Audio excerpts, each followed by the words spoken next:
Good afternoon, and welcome to today's final briefing on the upcoming Crew-1 mission. This will be the first operational flight with astronauts aboard the Crew Dragon spacecraft and Falcon 9 rocket to the International Space Station. We are excited to be joined by the astronauts of that mission. NASA astronauts Shannon Walker, Victor Glover, Mike Hopkins, and Japan Aerospace Exploration Agency astronaut Soichi Noguchi. They are scheduled to launch on October 31st. Shannon Walker is the mission specialist for Crew-1. Shannon was selected as an astronaut in 2004. She launched to the International Space Station aboard a Russian Soyuz spacecraft and spent 161 days in space in 2010. Shannon is a Houston native and has a PhD in space physics. Next, we have Victor Glover. Victor is the pilot of the Crew Dragon spacecraft and second in command for the mission. He was selected as an astronaut in 2013, and this will be his first space flight. He's a California native and holds degrees in flight test engineering, systems engineering, and military operational art and science. He is a naval aviator, a commander in the U.S. Navy, and was a test pilot in the U.S. Navy. Next, Mike Hopkins is the commander of the Crew Dragon spacecraft and Crew-1 mission. He was selected as an astronaut in 2009 and spent 166 days aboard the space station during expeditions 37 and 38. Mike grew up on a farm outside Richland, Missouri, has degrees in aerospace engineering, and is a colonel in the U.S. Air Force. Finally, Soichi Noguchi will also be a mission specialist for Crew-1. He was selected as an astronaut candidate in 1996 and is a veteran of 2 space flights. He launched on the Space Shuttle Discovery for STS-114, returned to flight in 2005, and aboard a Soyuz spacecraft in 2009. The Crew Dragon will be the 3rd spacecraft that Soichi has flown to the space station on. Now we'll hear brief remarks from the crew, and then we'll take questions. On the phone, please press *1 to ask a question and *2 to withdraw a question. You can also ask questions on social media using the hashtag AskNASA. Mike, over to you for some remarks. Thanks, Megan. First, I just want to thank everyone that's joining us today, and I'd like to just start off with a few thoughts. First, Crew-1 is ready. We didn't become a full crew until actually late February, early March, and since that time, the crew and the entire training team has done an amazing job of getting us ready and to this point. It certainly helps when you have a short timeline like this that you add experienced crew members, and certainly Soichi and Shannon, they fall into that category. So I'm very excited to be sitting here next to Victor, Shannon, and Soichi. We've had a lot of fun in our training, and not only are they great astronauts, but they're also great people. Second, I'd like to thank our families. Training for spaceflight can be very difficult, challenging for the families, and this year has added a few extra challenges, if you will, and our families have done a great job. They've been very supportive throughout all of this, and so I think all of us are very grateful to get to share this experience with our families. Third, you heard Megan mention that our launch is now on the 31st of October, and so that is a slip of a little over a week since from the 23rd of October. The crew actually doesn't have a lot of control over the launch dates, but what we do have a control on is our readiness, and so we're going to work very closely with our training team, with our leadership team, and make sure we're maintaining our readiness as we work through these slips to the launch date. And then finally, I just wanted to say thank you. Thank you to all of the people at SpaceX, at NASA, around this country and around the world that have helped us get to this point. It is very exciting to be a part of a new era in the human spaceflight program where we're using commercial companies now to get us to the International Space Station. I think for all of us, we feel very privileged and very humbled to play a small part in that. Victor? Yeah.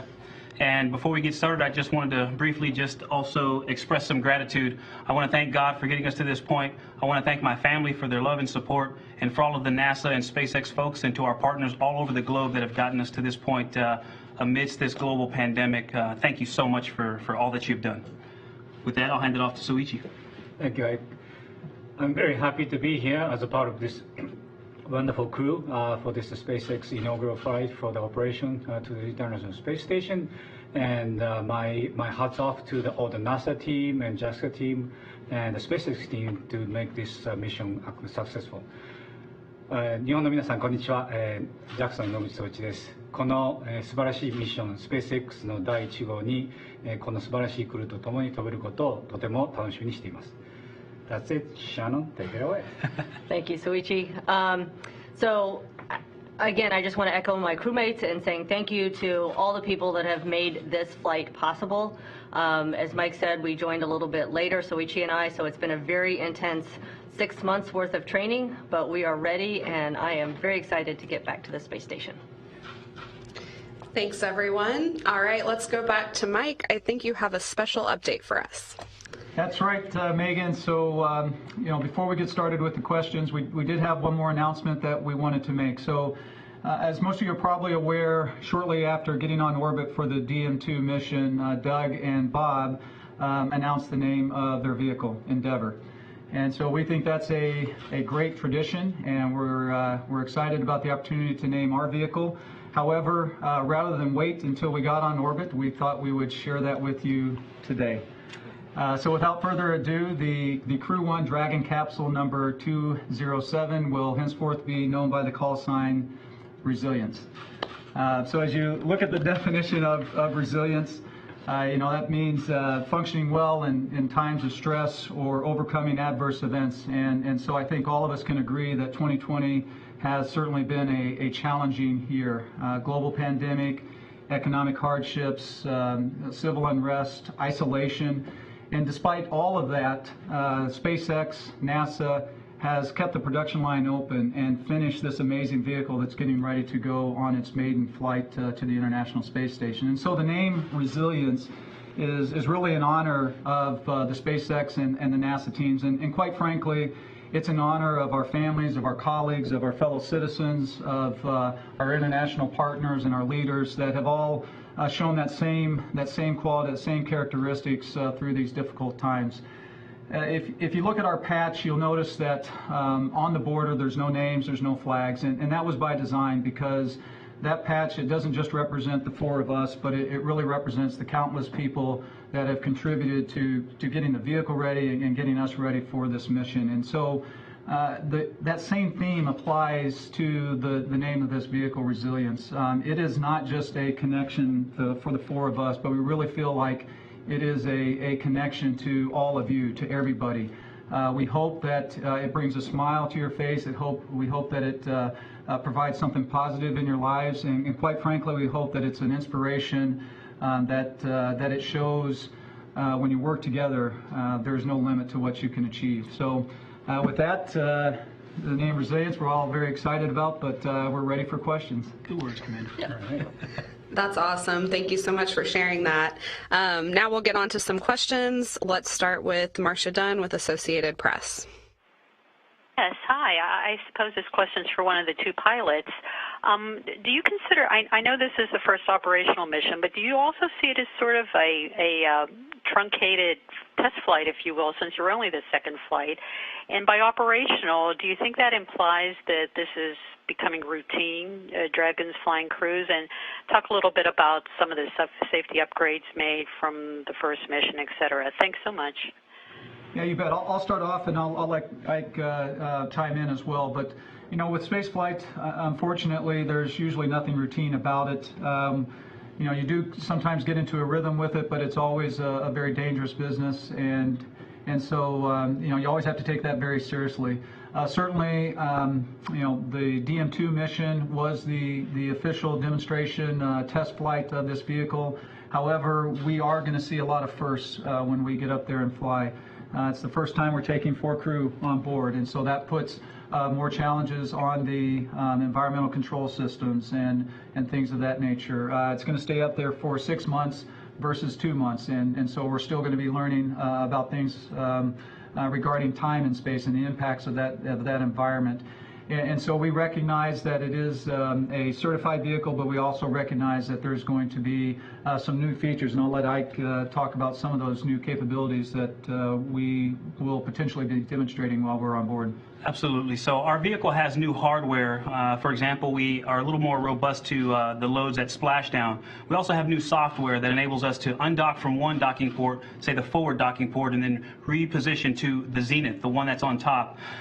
We also have floor crew, as Mike mentioned earlier. All of those things are features that we will be exercising for the first time.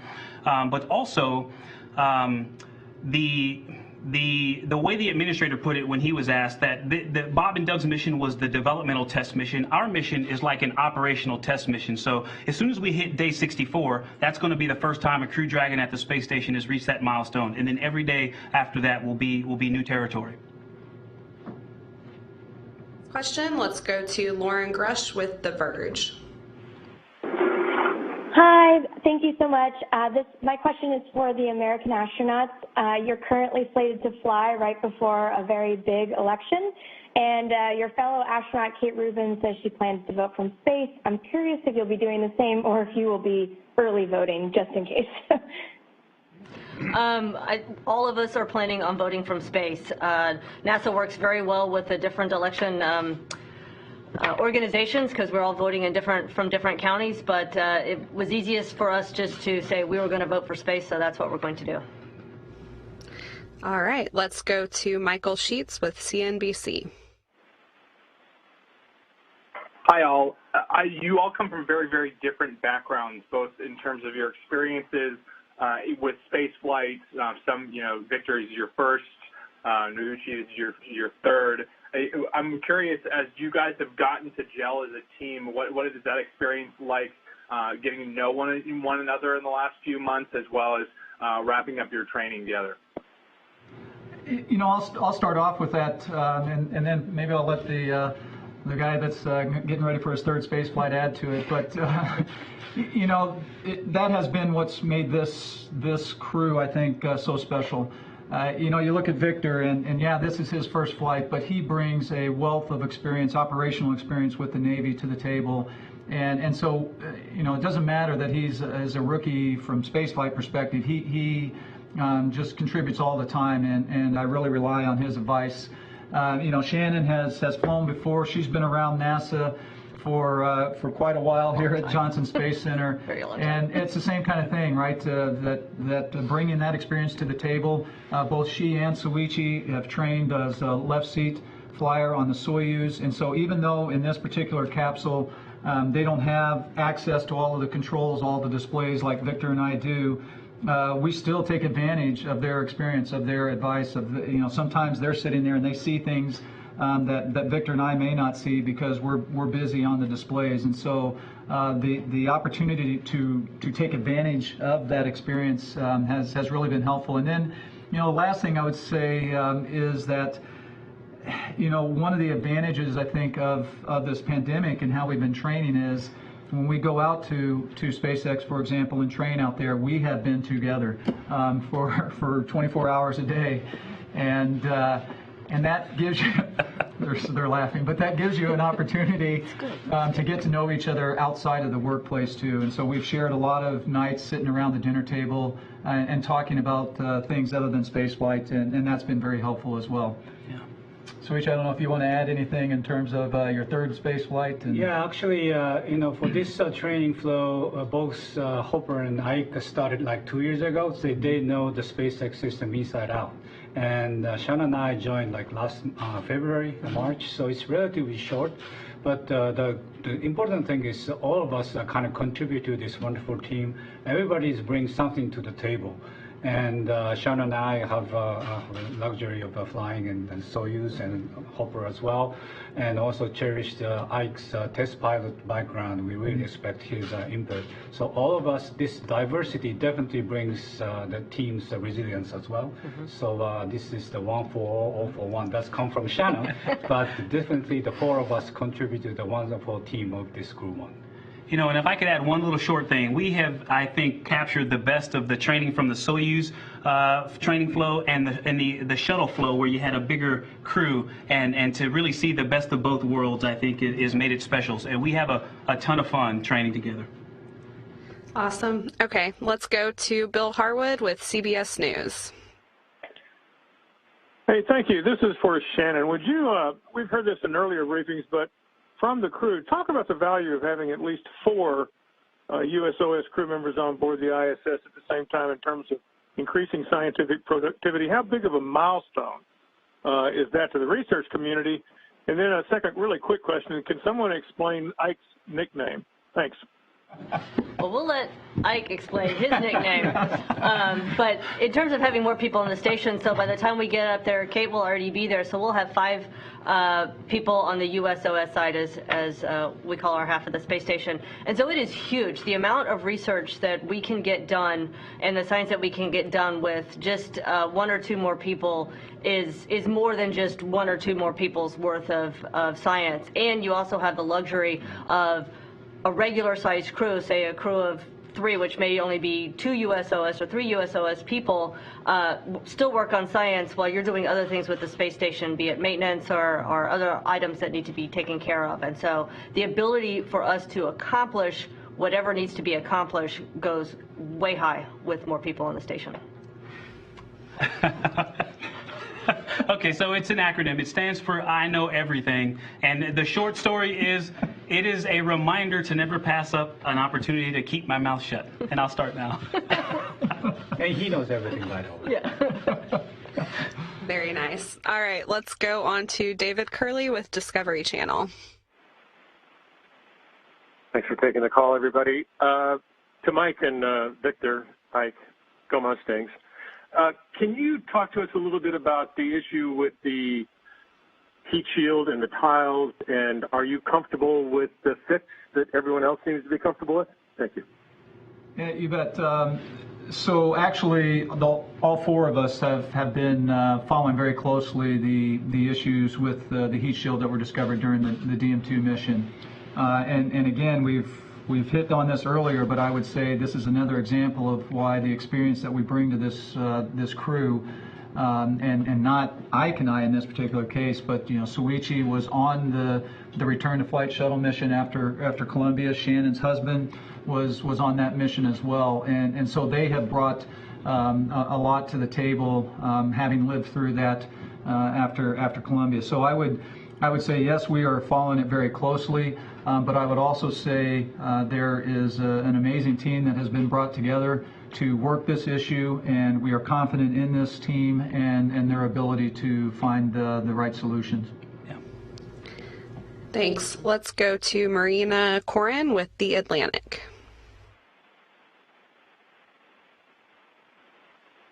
So there's a sense of ceremony around breakfast on launch day and a public interest in that tradition that goes back to the Apollo days. Have you thought yet about what you'd like to eat for breakfast that day, which I guess now is actually going to be more of a midnight snack? A lot. I'm not sure that's a good idea.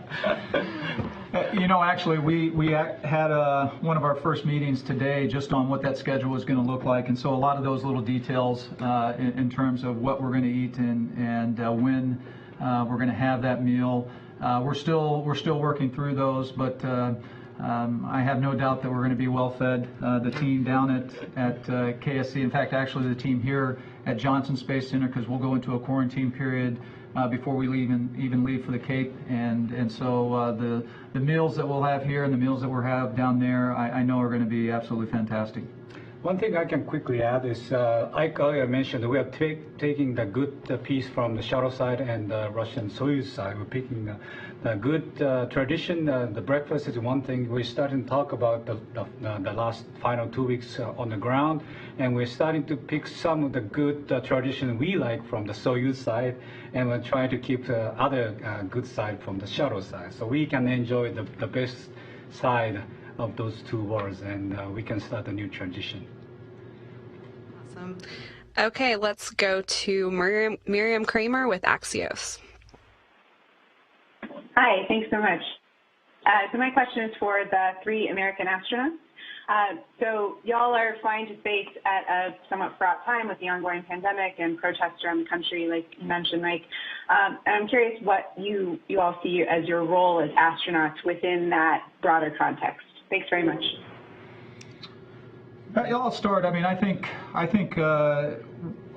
what we can show or demonstrate, actually, all 4 of us, is just the unity and the fact that it doesn't matter what background you come from, but when you all work together, again, as I mentioned, not only in the name of resilience, but when you all come together, you can do some amazing things. And so I do find it interesting. You know, we've all started at different places across this country. We've all had slightly different paths that have taken us here, but when you really look at them, there's a lot of similarities there as well. So I think we do bring a lot to the table, and the 4 of us actually together is a much stronger product in the end.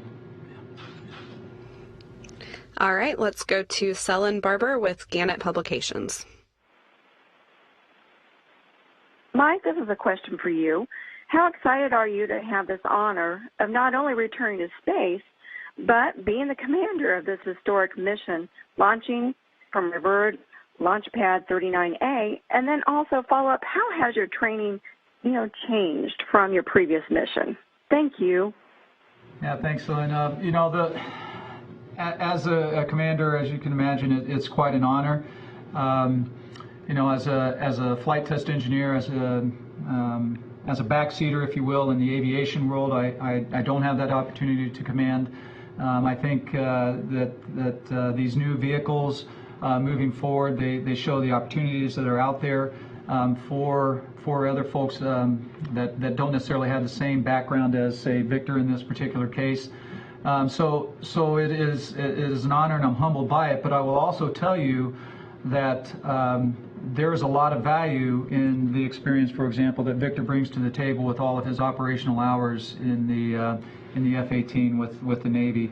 And so I certainly don't want to underplay that. And I also want to say that I have taken advantage of that. And I mentioned it earlier as well. Both Shannon and Soichi have trained as a left seater in the Soyuz, which means they were second in command. They would have been called on to take command, and so it's kind of funny. I'm sitting here as the commander, but in reality, I probably have the least experience of any of these three in terms of being a commander, and so I've relied very heavily on them throughout this training flow, and I'm going to continue to rely on them as we go uphill and get on board the International Space Station. So I think I forgot what the second part of the question was, but you know, the differences. Oh yeah, I'm sorry. Thank you, Victor.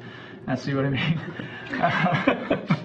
So you know, the differences, clearly there has been a lot of big differences between training over in Russia. You know, some of them are logistics associated. You know, when you go over and train in Russia, you're going for 3, 4, 5, 6 weeks at a time before you get to come home. Whereas here, we go out to SpaceX, we spend a week in Hawthorne, and then we get to come home and be with our families on the weekends. And so I can't say enough about you know, how that piece is, it's nice. It's nice to be able to see your family, your loved ones on the weekends. And so hats go off to our colleagues and our crewmates that are continuing to go through the Russian training flow, because it does present a few more challenges associated with it. The other thing I would say that's a little bit different is this is new. The Soyuz is a well-proven program, and the training program is the same. You know, the crews have been going through that, and I would say one of the things that I remember, one of my our fellow astronauts, Joe Akaba, before my last flight on the Soyuz, as I was getting ready to go over for the final qual exams and all of that, I didn't feel like I was ready, and I mentioned this to Joe, and he said, "Mike, trust the system. By the time you're ready to launch,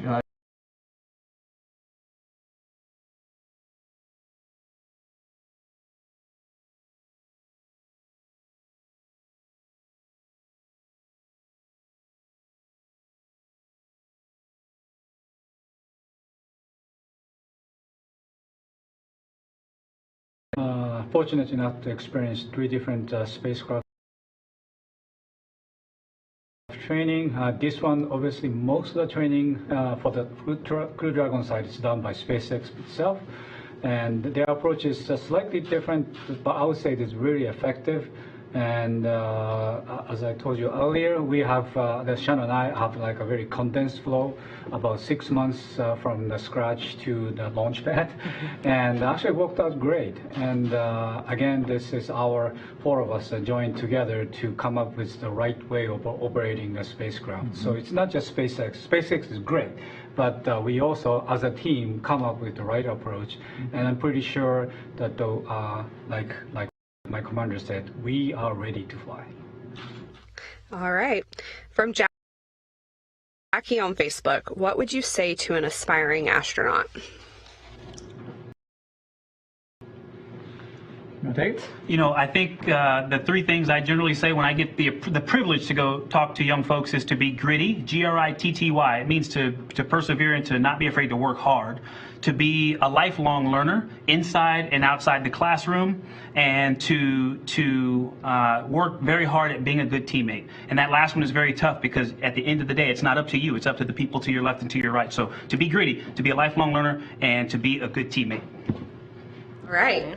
From Elaine Berger on Twitter, how comfortable do you all feel in the mock-ups of the capsule being 4 people inside?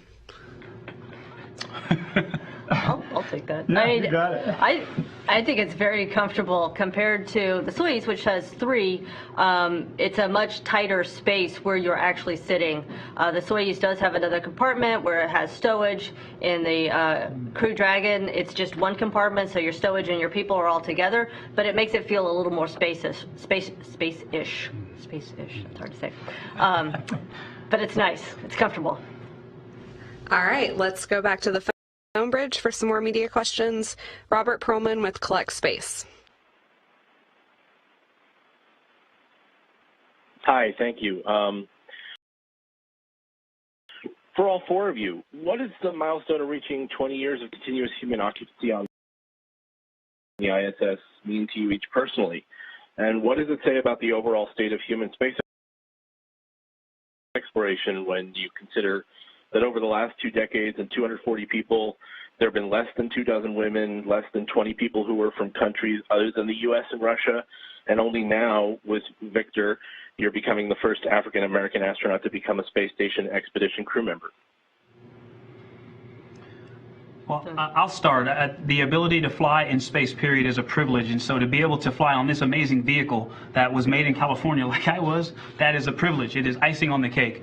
To be able to live on the space station for 6 months and during that time to be there for the 20th anniversary of human presence on that station and to potentially launch on the 20th anniversary of the launch of Expedition 1 is just special and relates to something Mike said earlier, that the power of teamwork, when we come together to work on the same thing, that there's no limit to what we can accomplish. It is truly a privilege.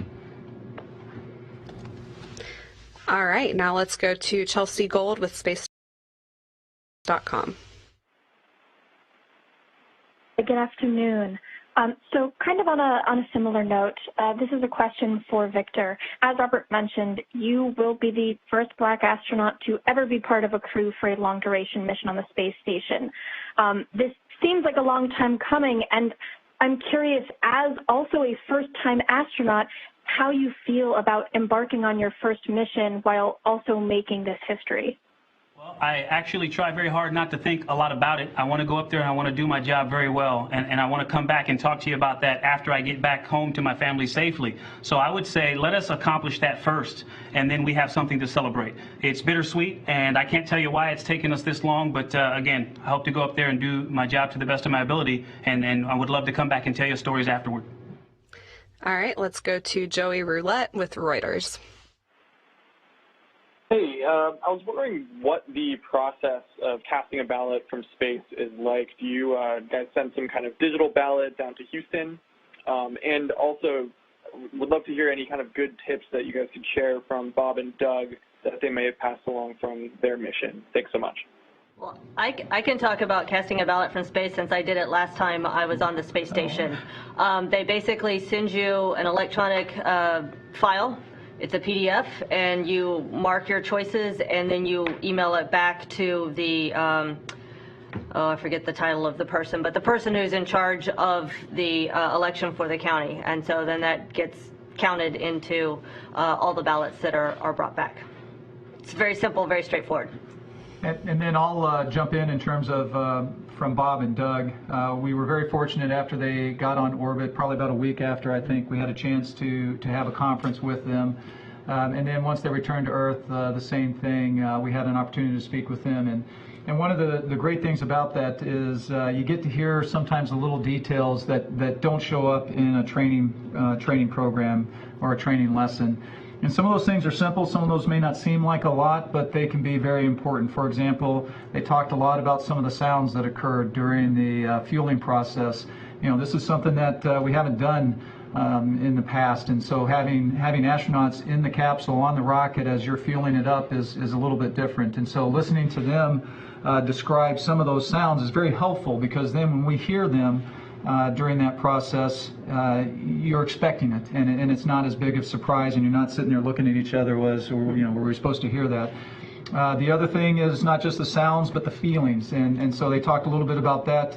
And when I say feelings, I mean what the vehicle is doing. You're feeling the vehicle as it's coming in the atmosphere, for example, and they described a little bit about that. And again, it helps set those expectations and helps you prepare for those events. All right, let's go to Paul Rivera with West 2 News NBC. Hey there, thanks for taking my call, my questions.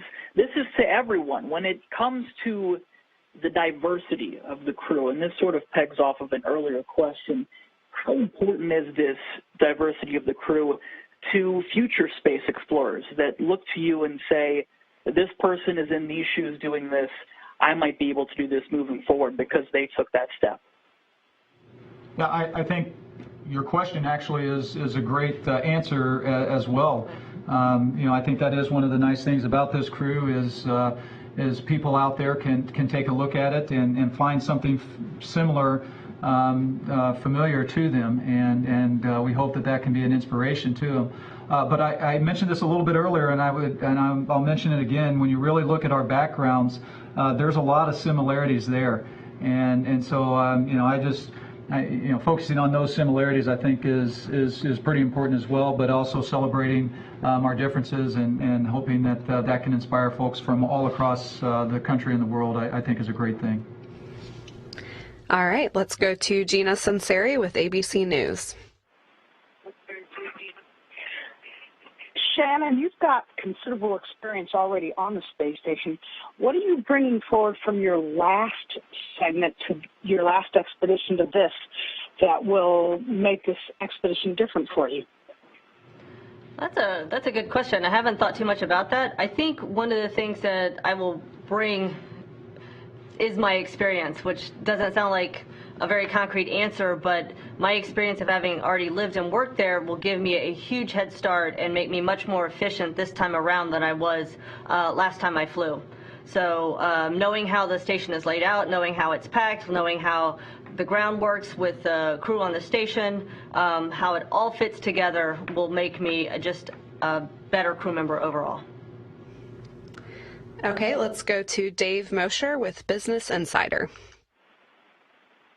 Hi, all. I kind of want to spring off an earlier question, and this is for anyone who's most excited to answer it.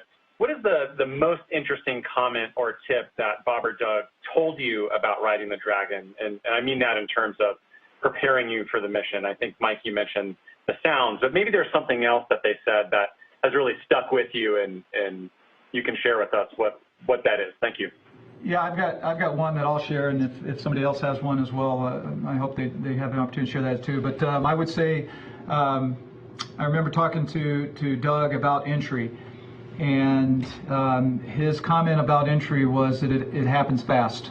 From the time the deorbit sequence starts, the entry sequence starts to when you touch down is very fast. And so his comment was, even though it's happening fast, he said he felt like he was ahead of the vehicle. And so for people in the aviation world or flying world like this, that has a certain meaning to it, and that for me that means I need to make sure that we as a crew are ready for that moment, because again, when things happen fast, you need to be anticipating and be ready to go. And so that really stood out to me. Yeah, and another thing that they mentioned was that after their manual piloting demo, that the vehicle flew like the sim, and that is comforting, and it is also a testament to SpaceX and the product that they've created. Okay, let's go to Meredith Garofalo with Weather Nation.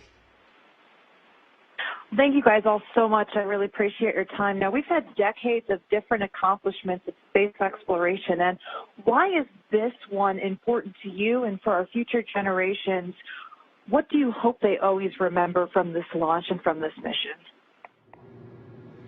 Wow, that's a tough one. So I would hope that coming out of this is, I mentioned it earlier as well, that it's kind of the start of a new era in human spaceflight.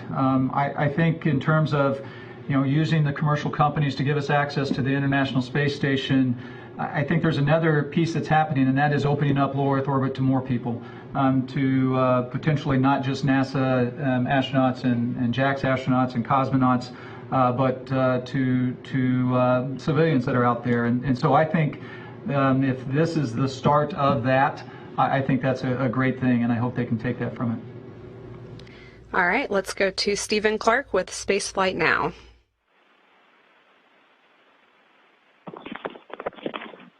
Hi, thank you. I was wondering which of you are training, or which of you would be expected to go outside for an EVA, at least which of you received EVA training. And I understand your EVA training is complete, your Dragon training at SpaceX is complete, so what are your schedules like over the next month leading up to launch? Do you have additional sims, or are you going to take that extra week to do some more training? And what else are you doing to prepare for the mission? Thank you. I'll start with the EVA piece. So in terms of training for EVA, actually all four of us are trained for EVA. In terms of going out the door, Victor, myself, and Soichi will go out the door. And Kate. And Kate, thank you. But then Shannon has, I would actually say, probably the more difficult role, and that's getting us out the door. That is a very compressed timeline. There's a lot going on, a lot of different procedures that have to be tracked. and it's critical. And so all four of us, in terms of including Kate, are prepared to go out the door, and Shannon is just as important part of that role in terms of making the EVAs happen. In terms of what we're going to be doing, I don't know if anybody else wants to chime in on that one. We do a little bit of refresher training. The bulk of our training is complete, but there will probably be a sim or two in there to make sure that our skills are tip-top when we're ready to go. But we do also get the opportunity to take some time off, and so we'll have about a week where we can spend time with our families and wrap things up at home before we go away. That's going our time on orbit's, across a major holiday season. We'll be home after tax season. There may be things that we need to take care of before we go. Yeah, taxes. You gotta do taxes. And then we'll be right into quarantine, getting ready to go. All right, let's go to Frida Juarez with El Universal. Hi, everybody. Thank you for taking my question. I was wondering, this one is for everybody. How does the pandemic change your perspective from space and your perspective about being an astronaut? Well, can I say that I was joking in describing this time with my family that, they get to experience a little bit what it's going to be like to live on the space station with the increase in isolation and having to find new ways to communicate virtually, doing their schoolwork. Our kids are doing schoolwork online. And so I think that's one, like maybe a positive spin you could put on this is the entire planet is in one way or another experiencing, the austerity that comes with living on the International Space Station. But I will also say that the perspective piece, for me, it has given me a greater sense of respect for the people that have had to go out and continue to keep our communities clean, the folks that are picking up the trash and making sure that our facilities are clean, and the folks that have to continue to come in and help us to train and be ready for this mission, and that created and built this vehicle or are still building this vehicle. And so I thought I was already grateful, but I am increasingly grateful for all of their hard work. All right, Irene Klotz with Aviation Week. Thanks. This is for Mike or Victor or Shannon. NASA has gone through this route of trying to open up LEO previously, and shortly after shuttle started flying was flying politicians and school teacher and so forth, and we know how that worked out. What do you think, can you give me a couple of examples specifically about how the risk assessment has changed from shuttle era to what you all are working now with SpaceX and Boeing in the commercial crew program? I think, first of all, it starts just with the design of the vehicle and what they each were made for. When you look at the space shuttle, it was made for kind of a different purpose in terms of it was made to help build the space station, for example. And so based on that, how it was built and all of that put different risks, I would say, with flying on the space shuttle versus with these vehicles. What you see with SpaceX, what you see being developed for Boeing, they have a much smaller mission set, if you will. They are being made to take people to low Earth orbit, to the International Space Station, and bring them back. And so they're not being asked to do the same types of things that the space shuttle was asked to do. And so because of that, I think you'll find that the risk is a little bit different. And I would also say that we've got the advantage of 40 years, 50 years since the designs of the space shuttle. And so obviously we've learned a lot from the space shuttle experience, and we've applied those to these vehicles. And you can see it. Earlier we got asked about the TPS issue.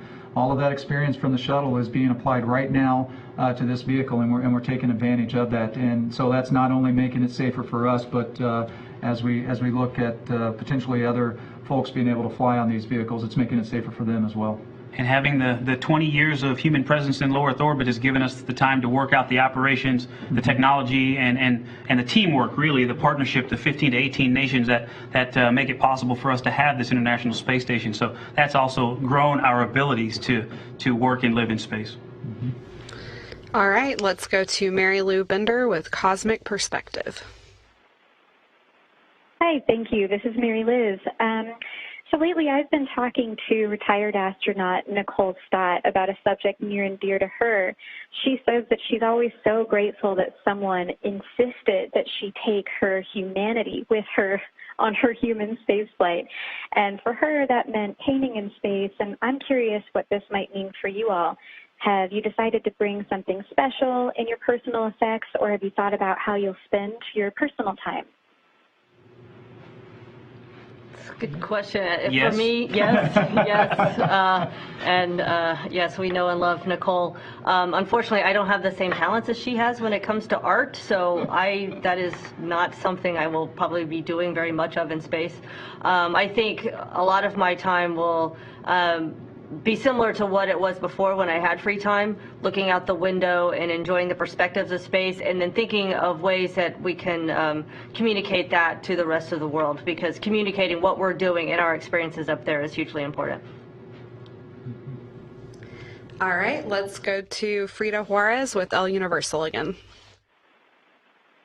Yeah, I also wanted to ask, sorry, I'm kind of nervous. Sorry. So, could you explain me how different it was working? You, except from Victor, have experience working at NASA, no? But how does the collaboration with the SpaceX made it different? So I think you're asking how the experience has been working with SpaceX, different from maybe working at NASA? Yeah, you know, that team is really amazing, and I can't give them enough kudos. It has made me appreciate how hard they work and how talented their workforce really is. Every time we go there, I learn a ton. But I also have fun. We'll get back to our house in the evening and just be mentally exhausted, maybe physically exhausted, and then we'll sit around at dinner talking about how much we learned, but we'll all have smiles on our faces. And I think the NASA culture has been improved by working with SpaceX, and I think SpaceX's culture has been improved by working with NASA. They appreciate different things about us, having all of that experience Mike and Shannon talked about earlier, and we appreciate their talent and their operations tempo. They move pretty fast, and so they do things that seem to us to be pretty amazing, but they do that with a lot of talent and professionalism. And I would add to that in some ways it's very interesting and similar to our international partnership when we first started. Our international partners all came with their own experiences and approaches and ways of doing business, and we've all come together sort of in the center of having one very functional group working together. And so now we're bringing SpaceX into the team, and we're learning from SpaceX, and SpaceX is learning from the partnership. So it's a very interesting process. All right, let's go back to Celine Barber with Gannett Publications. Great. Thank you so much, Megan. I haven't heard as much about the scientific experiments that you might be maintaining or conducting while upon the ISS. Would any of you like to share what science experiments you're going to be working on? Well, so I think a part of that is with the flexibility we've had to maintain for launch dates. It means that the experiments that are going to be up there while we're there could vary, and so we've had to train on a variety of them. And one that I'm really looking forward to is food physiology, because I love to eat, and it's going to allow me to eat more fruits and vegetables as they try to increase the amount of omega fatty acids and lycopene and flavonoids to see how it affects your gut health and your immune system and your overall nutrition. So I'm looking forward to food physiology. All right, anyone else on science experiments? I can maybe add some. Obviously, we have a variety of science experiments which didn't exist 10 years ago when Shannon and I flew. So right now we have a lot of new teams like biotechnology and gene technology, and also we are doing a lot of microsat deployment. We're using our Kibo airlock, which did not exist 10 years ago. So we have a lot of new ways to explore the science these days. All right, thanks. Great question. Just a reminder, if you have a question on the phone, you can press *1 to ask your question or *2 to withdraw your question. All right, let's take a couple of more questions from social media. Margaret on Facebook wants to know about your patch. What are the symbols in the patch? What does it stand for? So the symbols on the bottom of the patch on that border that are kind of the shadow symbols, they represent the previous U.S. launch vehicles, and so that's the Mercury, the Gemini, the Apollo, and then you'll see the shuttle symbol there. And of course, that's then flowing into the Crew Dragon. And if you look above the head of the Dragon in the background, you'll see the outline of the International Space Station, which is our destination right now. All right, another question from the SpaceX Reddit group on Twitter. Can astronauts customize their suit and helmet colors? Soichi Noguchi had a cool black helmet in training. Well, the short answer is we wish, but not actually. That's not one of the. Yeah, I actually like those black helmets. So I put it on my Twitter, but that's not the official flight helmet. The SpaceX has a nice design scheme, and it's really actually nice white helmet. And I don't think we have luxury of changing the spacesuit in any actually shuttle, Soyuz, and but the spacesuit actually looks really fantastic. All right, let's go to Jeff on Facebook. Are there any fun Easter eggs on Crew Dragon that you know of, or fun features people might not know about? We would love to know if there's some fun Easter eggs out there. I don't know. I'm not aware of any. I might be aware of some, but I'm not going to share them right now. Oh man, you're holding out on us. I am. All right. And for our final question for today, let's go to Mary on Twitter. What do you, as astronauts, consider a personal goal during the Crew-1 mission? Maybe each of you can give a brief answer here. So, as a personal goal, I think this one is probably fairly obvious, but for all of us, it's to land safely and return to our families, and that's kind of first and foremost. I think one of my other goals is I'm very excited to fly with Victor on his first flight, and part of that goal then is looking forward to seeing what he does on his next flight.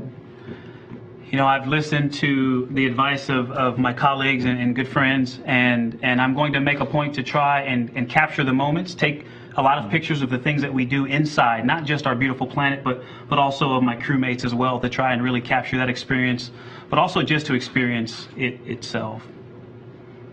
Victor's goal is very similar to my goal. We've worked very hard to get to this position. We know we've got a lot of hard work ahead of us on the space station, so we want to accomplish our work, but still have a lot of fun doing it. So if we can come back as a happy crew like we're going into space as, that's going to be a good thing. That's a good goal. All right. I would say every day is a new day in space. Enjoy every moment. Return home with a smile. That's great. Thank you all so much for joining us today and for taking questions. We are so excited to see you launch on October 31st. You can watch these guys launch on NASA TV, online at nasa.gov/live, or on Facebook Live on the NASA Facebook page. You can also join Mike, Victor, and Shannon tomorrow at 10:15 a.m. Eastern Time on Instagram Live on the NASA Instagram page. And you can follow updates on social media by following NASA, the Space Station Commercial Crew, and also Victor, Mike, and Soichi on Twitter. Good luck, guys, and thank you, everyone, for joining us. Thanks, everyone.